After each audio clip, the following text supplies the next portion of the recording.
I stood at my front door on a Sunday morning, coffee mug in hand, staring through the peephole at something I never expected to see. My entire family crowded in the hallway. Parents, both brothers, my sister, even my aunt and uncle. All of them smiling, dressed nicely, holding a bakery box, like we were some happy television family. They had not visited in 3 years. 3 years of silence, and now here they were grinning like nothing had ever happened. I remembered the last family dinner, my father raising his glass to toast my brother's success while I sat there invisible. His words still echoed sometimes late at night, "At least your brothers have real careers." Now they stood outside my door, and I knew exactly why. They found out about the money. Before I tell you what happened next, I want to know where you are watching from. Drop your city or country in the comments below and hit that subscribe button, because this story gets even better. Trust me, you will want to see how this plays out when family loyalty meets an $8 million secret. I am 32 years old, and I grew up in a middle-class family in suburban Pennsylvania. Normal house, normal street, the kind of place where everyone knew everyone and appearances mattered more than anyone wanted to admit. I have 2 brothers and a sister. My older brother Marcus is 36, now works as a corporate lawyer in Manhattan, the kind who wears suits that cost more than my first car. My younger brother Tyler just turned 28, sells medical devices, pulls in 6 figures, drives a BMW he will not stop posting about on social media. My sister Amanda is 30, married a dentist named Craig, lives in one of those beautiful colonial homes in Connecticut with the wraparound porch and the perfect lawn. Then there are my parents. My dad Robert worked in insurance for 35 years. My mom, Patricia, was a school administrator.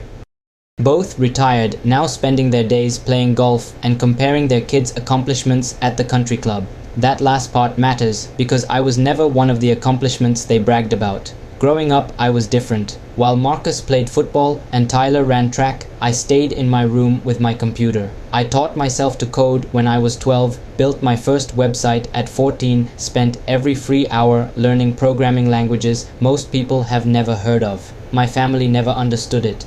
They would walk past my room, see me hunched over my keyboard, and shake their heads like I was wasting my life. My dad used to say I was antisocial. My mom worried I would never learn to connect with real people. My brothers called me a hermit. Family gatherings were torture because someone always asked what I was doing with my life, and my answer about software development was met with polite nods and quick subject changes. The real break happened when I was 24.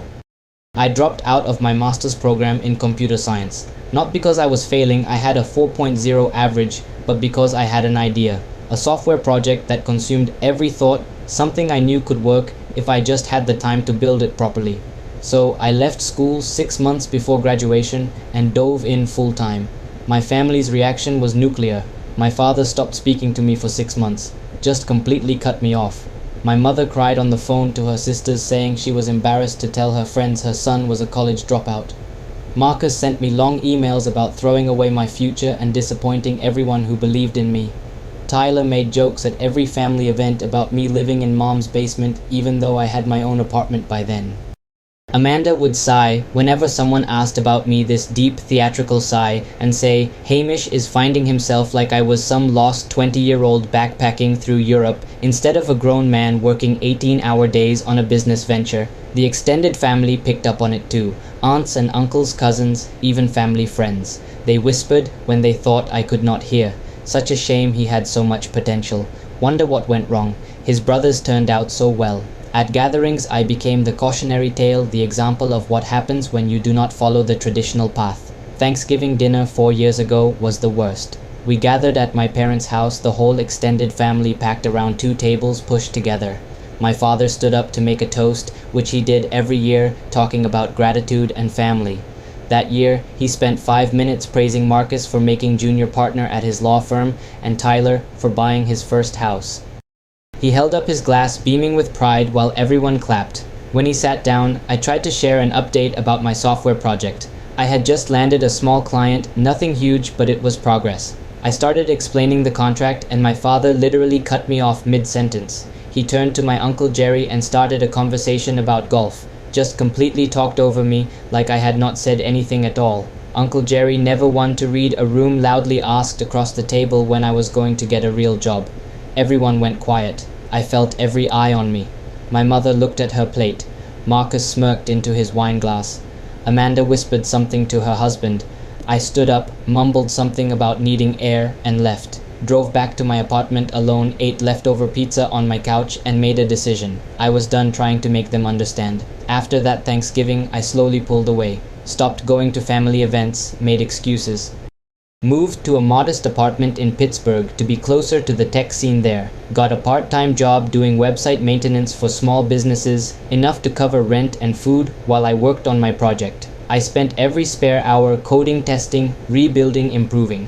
It was a specialized data analytics platform, something I knew businesses needed, but nobody was offering quite right. The work was tedious and lonely, but it was mine. My family rarely called. When they did, it was always criticism, dressed up as concern. My mother would call once a month, always starting the same way. Are you eating properly? Have you found a real career yet? You know it is not too late to go back to school. My brothers sent me job postings for entry-level IT positions at their companies with notes like thought you might finally be ready for this, or saw this and thought of you, maybe time to be realistic. They meant well maybe, but every message felt like another vote of no confidence.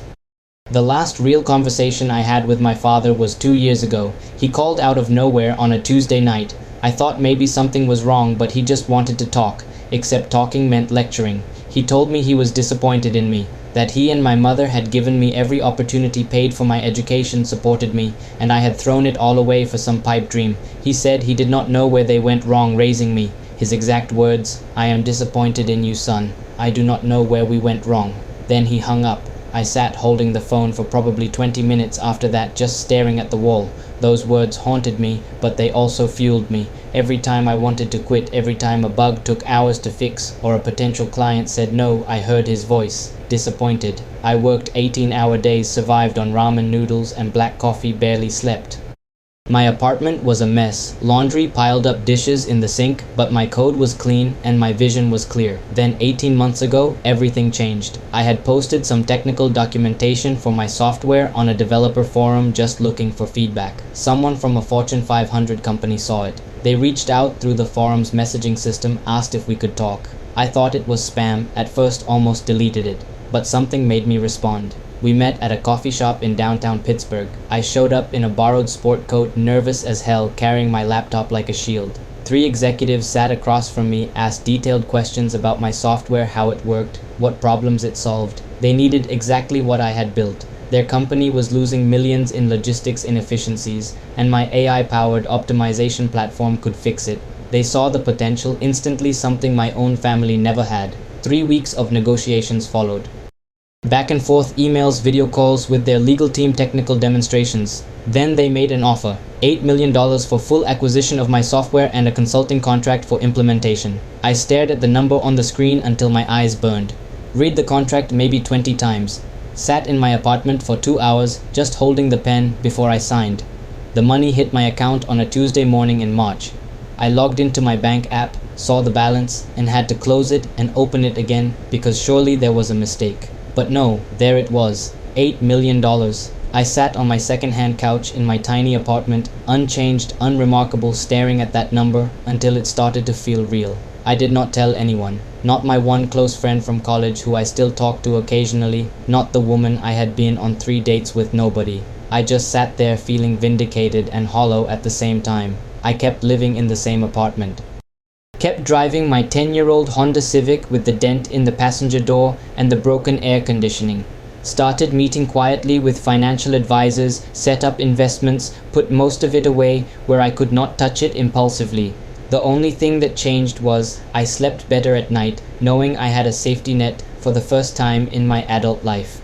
2 weeks before that Sunday morning, I made my first and only mistake. I bought a Tesla. Not even the expensive model, just a standard one, but it was new and it was electric, and I had wanted one for years. It got delivered to my apartment building on a Thursday afternoon. I signed for it, drove it around the block a few times, felt like maybe I had finally made it.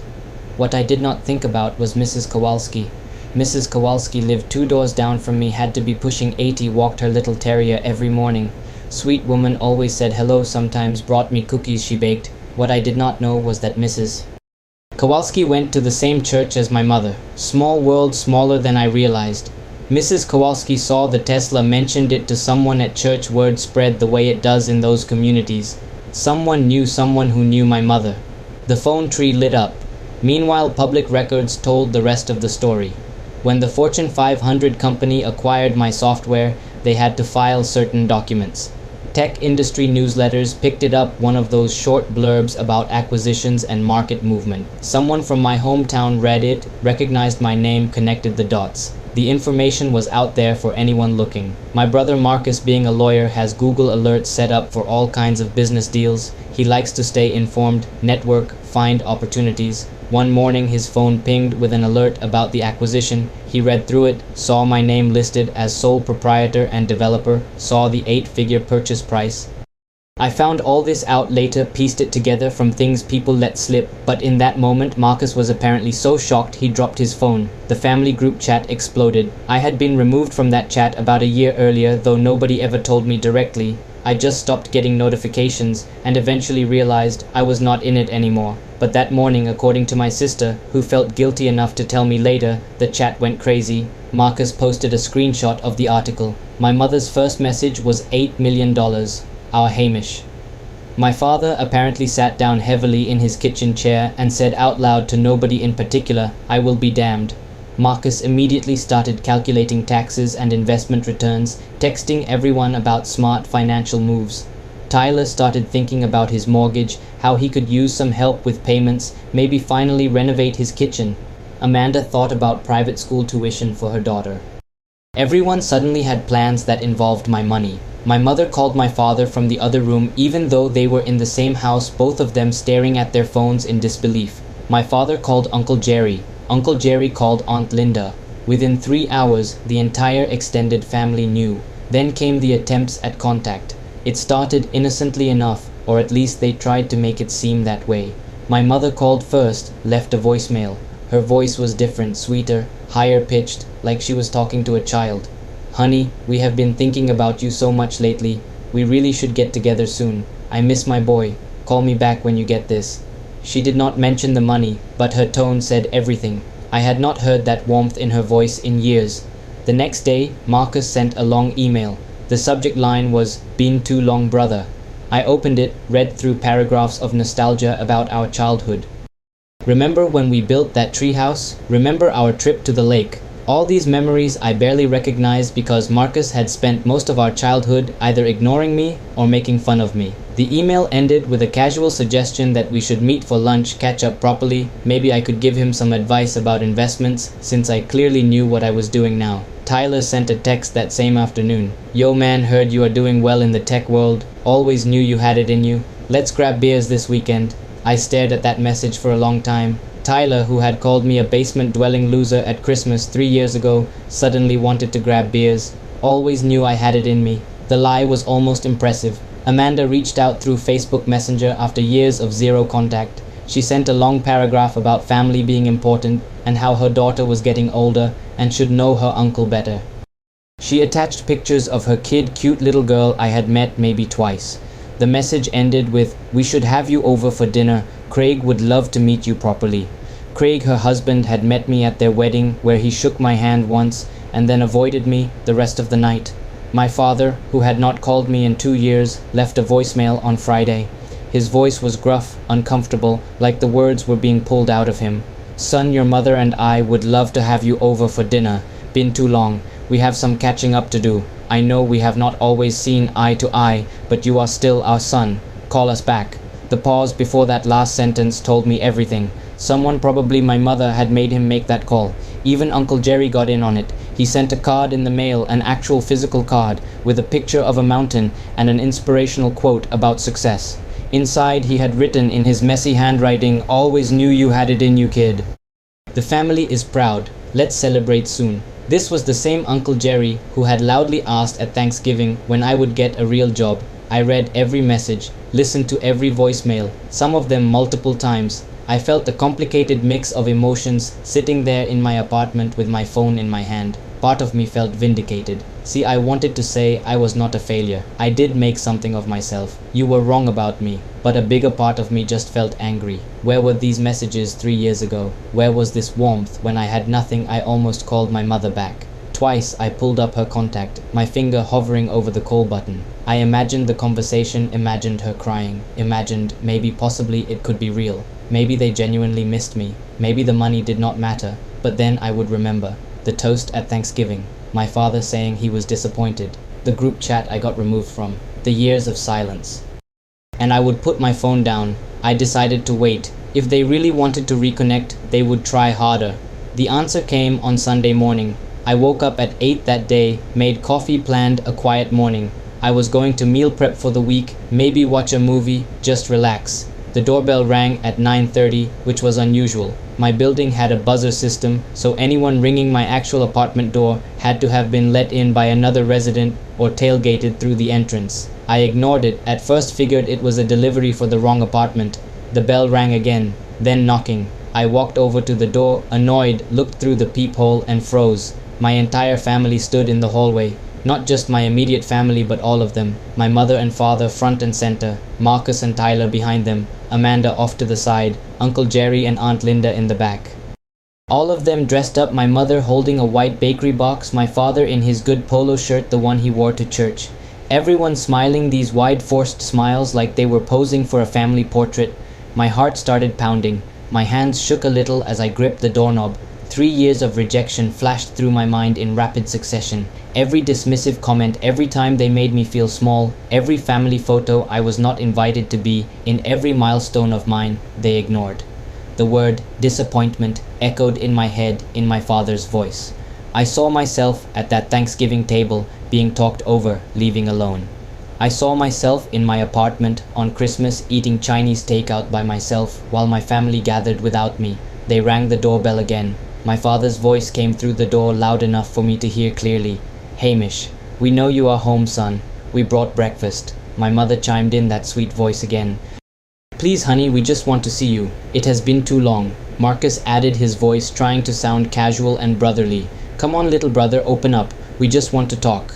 I stood there for what felt like an hour, but was probably 30 seconds. I had imagined this moment honestly in the 2 weeks since I realized they knew about the money. I had played out different scenarios in my head, letting them in, hearing them out, maybe even forgiving them, keeping the door closed, ignoring them, hoping they would go away. But I had settled on something else, something I knew I needed to do for my own peace of mind. I took a deep breath and made my decision. I had planned this in a way, though I had not been sure I would ever need to use it. I knew exactly what I wanted to say, had known since the first voicemail from my mother. I opened the door slowly, kept the chain lock on just enough to see them clearly and for them to see me. I looked at each face through that 6-inch gap. My mother with her hopeful expression, eyes already getting misty, clearly ready to hug me and cry. My father with his awkward smile, the one that never quite reached his eyes, hands in his pockets, like he did not know what to do with them. Marcus trying to look casual, leaning against the wall like we were old friends meeting up. Tyler holding up his phone, probably ready to take a selfie for social media proof that the family was back together. Amanda with tears already forming, calculated tears I recognized from every time she wanted something growing up. Uncle Jerry in the back nodding at me encouragingly, like he was proud, like he had any right to be. My mother started, first words tumbling out. "Sweetheart, we have missed you so much. It has been far too long, and we really realized that family is what matters most, and we just want..." My father cut in, his voice gruff and uncomfortable. "Son, we thought it was time to reconnect, put the past behind us, water under the bridge." Marcus held up the bakery box. "We brought your favorite bagels, everything bagels with cream cheese, remember? We thought we could have breakfast together like old times." I looked at them one more time, really looked at them, saw the desperation behind the smiles, saw the calculation in their eyes, saw everything I needed to see. I spoke clearly, calmly, with no anger in my voice, because I was not angry anymore. I was just done. 3 words, that was all it took. Too late now. I started to close the door. My father's foot shot out, jamming into the door frame before I could shut it completely. "Wait, Hamish, please just give us 5 minutes. 5 minutes to talk, that is all we are asking." My mother's voice cracked, genuine emotion there, though I could not tell if it was guilt or desperation. "You are our son. We love you. Please do not shut us out." I felt the old programming trying to kick in. Years of being taught that family is everything, that you respect your parents no matter what, that blood is thicker than water. All those sayings they had drilled into us growing up. Part of me, some deep buried part, wanted to open the door fully, wanted to believe them, wanted to think, maybe, just maybe, this could be real. Then Marcus spoke, and everything crystallized. Look, we know we were not perfect, but family forgives. That is what family does. We move forward, not perfect, not we were cruel, not we were wrong, not we are sorry for how we treated you, just not perfect, like they had occasionally forgotten my birthday instead of systematically excluding me from their lives for years. Like they had been a little insensitive instead of making me feel worthless every chance they got. Something hardened in my chest, that last soft part of me that wanted to give them a chance. I reached up and removed the chain lock. My father's face lit up thinking I was letting them in, but instead I opened the door fully and stepped out into the hallway with them, pulled my apartment door closed behind me. You want to talk? I said, looking around at all of them. Then let us talk here. My mother moved closer, reaching for me, but I stepped back. She looked hurt, hand dropping to her side. She started talking, words coming fast, tears flowing freely now. Hamish, honey, I have always loved you, always believed in you. Even when things were hard, even when we did not understand what you were doing, I was still your mother. I still cared. We all did. We did not know how to show it properly. I listened, let her finish. Then I spoke quietly. You called my work that computer thing. For 6 years, every time someone asked what I did, you called it that computer thing. You told your book club I was unemployed when I was working 80 hours a week building something. She opened her mouth, closed. It opened it again. I just did not understand it, honey. Understanding is not love, Mom. Love is showing up. Love is being proud of someone even when you do not get what they are doing. You never showed up. My father stepped forward, trying a different approach. Son, I am from a different generation. All this technology, this internet stuff, I do not get it. I am proud of you now. I really am. Better late than never, right? He tried a smile. I am learning. Now. I repeated the word, let it hang in the air. You are proud now. He looked confused. Well, yes. You have done well for yourself. Made something real. I made something real 8 years ago when I started my project. I made something real every day I worked on it. The only thing that changed is now there is money attached to it. So which are you proud of, Dad, me or my bank account? His face flushed red. That is not fair. Fair. I felt something rise in my chest, not quite anger, but close. You want to talk about fair? Marcus jumped in, his lawyer voice coming out, the one he used to win arguments. We are family, Hamish. Blood is blood. We stick together through thick and thin. That is what family does. Whatever happened before, we can work through it. You are acting like we committed some terrible crime, but we are just people, imperfect people who love you. I turned to Marcus. Where were you 3 Christmases ago? He blinked. What 3 Christmases ago? Where were you? Where was this family? Marcus fumbled for words. We thought you were busy. You never confirmed if you were coming. I sent 3 messages to the family group chat. I said I would be there. I asked what time and what to bring. No one responded. I showed up anyway, and the door was locked. I called Mom, and she said Christmas was family only this year. I laughed sharp and bitter. Family only. That was a misunderstanding, Marcus tried. I spent that day alone in my apartment, ate a frozen pizza, watched other people's family videos on social media while you all posted pictures together. With a new group chat I was not in. The silence that followed was thick and uncomfortable. Amanda stepped forward, always the peacemaker, always trying to smooth things over. She put her hand on my arm gently. Hamish, I know things have been complicated, but I have a daughter now. She is 5 years old. She should know her uncle. She asks about you sometimes because she has seen pictures. Do not you want to be part of her life? She needs family. We need family. I looked at her hand on my arm, then up at her face. You had a daughter 2 years ago, Amanda. Her name is Sophie. She was born on June 14th. I know because I saw the birth announcement on Facebook. I sent a card with a $50 savings bond. You never acknowledged it, never sent a thank you, never told me when her first birthday party was, or her second, or her third. I found out through social media that she exists. Amanda pulled her hand back like I had burned her. We were overwhelmed with the new baby, and you found time to post about her every day. You found time to have a baby shower and invite everyone but me. You found time to do a whole photo shoot with extended family when she was 6 months old. I saw the pictures. Aunts, uncles, cousins, grandparents, everyone but me. So do not stand here and tell me she should know her uncle. You made sure she would not. Amanda's face crumpled, caught in the lie, no way to spin it. Tyler finally spoke up, his voice harder, anger creeping in where everyone else had tried softness. Okay, so what, then? You are just going to cut us off over some hurt feelings, over the past. You are going to throw away your whole family because we were not perfect. Hurt feelings. The words made me laugh, no humor in it at all. You called me a loser, Tyler, at family gatherings, in front of everyone. You told people I was a basement-dwelling failure who would never amount to anything. You posted on social media about taking Marcus on a brother's golf trip, and when someone asked if I was coming, you said some brothers are worth the trip. I did not. Tyler started, but I cut him off. Screenshot is still on my phone. Want to see it? He went quiet, jaw tight, caught. Uncle Jerry cleared his throat, ever the practical one, trying to find the angle that would work. Look, kid, everyone makes mistakes. We are all human. What matters is moving forward, not dwelling on the past. You have done well for yourself, and we are happy for you. Let us celebrate that. Let us be a family again. Moving forward. I looked at my uncle, this man who had known me since I was born. You mean moving forward now that there is money involved? The words dropped like a stone. Everyone went still. My mother gasped. That is not what this is about. That is not fair, Hamish. We are your family. Then, where were you?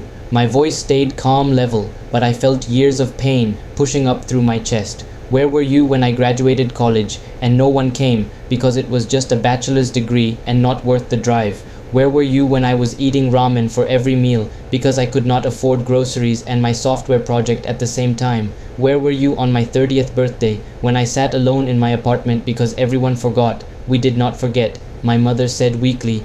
We sent a card. 3 weeks late with $5 inside and a generic message. I was 30 years old and my family sent me $5. My father tried anger, his default when emotion got too heavy. You are being dramatic. We had our own lives, our own problems. We could not hold your hand through everything. I never asked you to hold my hand. I just asked you to see me, to acknowledge that I existed, to treat me like I mattered. You matter, my mother insisted, tears streaming now. You have always mattered. I shook my head slowly. No, what matters is the money. That is what brought you here, not me. You want to know how I know. Because 2 weeks ago I was nobody to you. 2 weeks ago I was still the disappointment, still the failure, still the one you did not talk about at the country club. Then you found out about the money, and suddenly I am sweetheart and son and little brother again. The hallway was silent, except for someone breathing hard. Might have been Marcus. I looked at each of them again, really looked. Saw my mother's tears, real pain there. But was it pain from losing me, or pain from losing access to what I had? Saw my father's clenched jaw, pride warring with desperation. Saw my brothers and sister, their faces a mix of guilt and resentment. Saw my aunt and uncle, uncomfortable witnesses to a family falling apart. I told them about Thanksgiving, repeated my father's toast word for word, watched his face pale as his own words came back to him. I was drunk, he tried. I did not mean. You meant it. You all meant it. I described the Christmas where they took family photos without me posed, everyone just right, posted them with captions about being blessed with family while I sat home wondering what I had done wrong. I talked about the birthday calls that never came, the graduations no one attended, the accomplishments I shared that were met with silence. I listed them methodically, calmly, each one a brick in the wall I was building between us. Marcus tried to interrupt. We were going through our own things, we had our own. Everyone is always going through something, Marcus. That is not an excuse. That is life. You show up for people anyway, or you do not. You chose not to. I told them about the night of the acquisition, how I sat in my apartment after signing the papers, staring at my bank account, and my first thought was, finally, they will see I was not a failure. My second thought, the one that mattered more, was they should have seen it before the money. They should have seen me when I had nothing. That is when it counts. My mother was crying harder now, hands over her face. We are sorry, we are so sorry. Please, Hamish, we made mistakes, but we love you. We do. I believe you are sorry.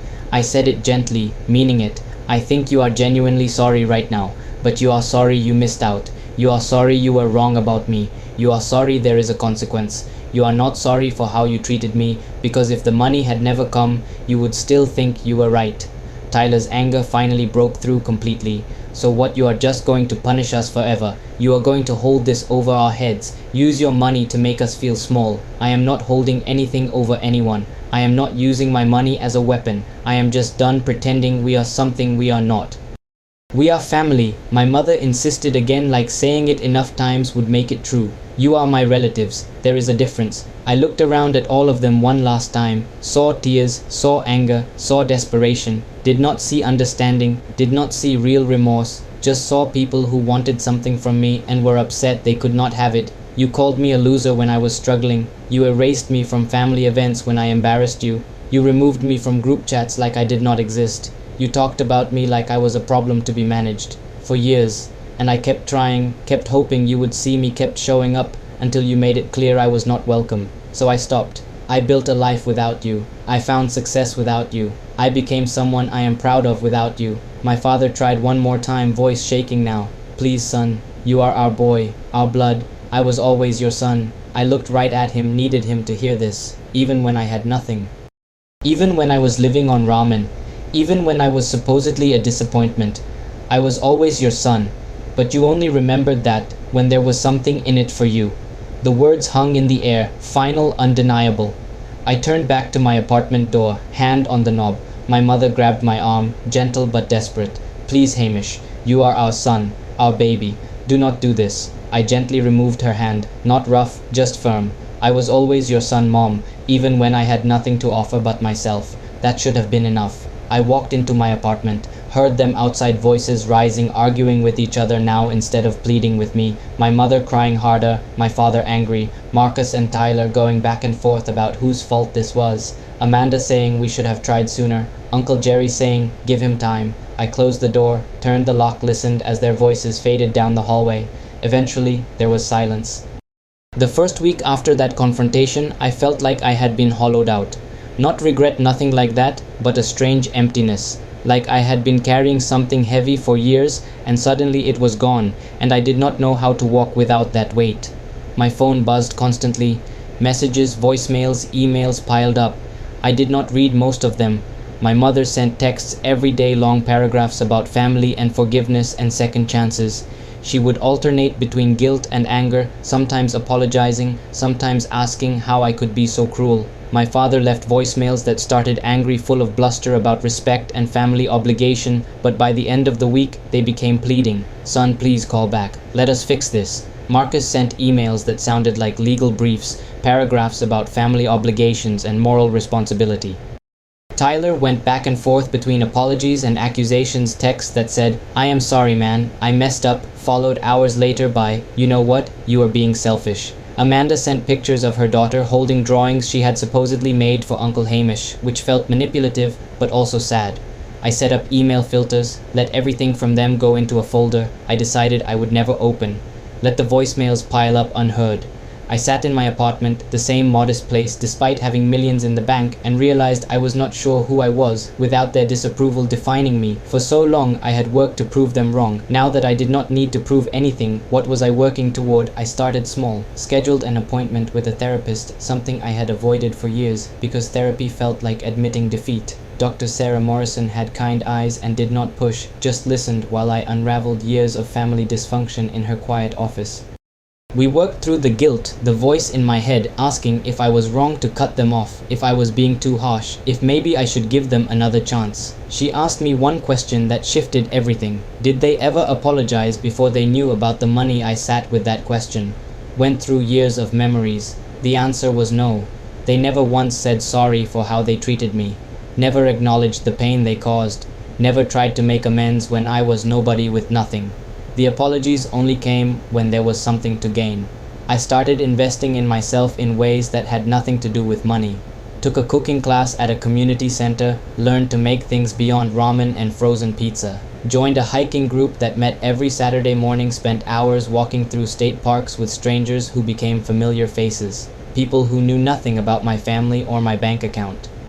They just knew Hamish, the quiet guy who was good with technology and always brought extra granola bars. One of the hikers, a guy named Kevin who worked in construction, invited me to a barbecue at his house. I almost said no, defaulted to isolation, but something made me say yes.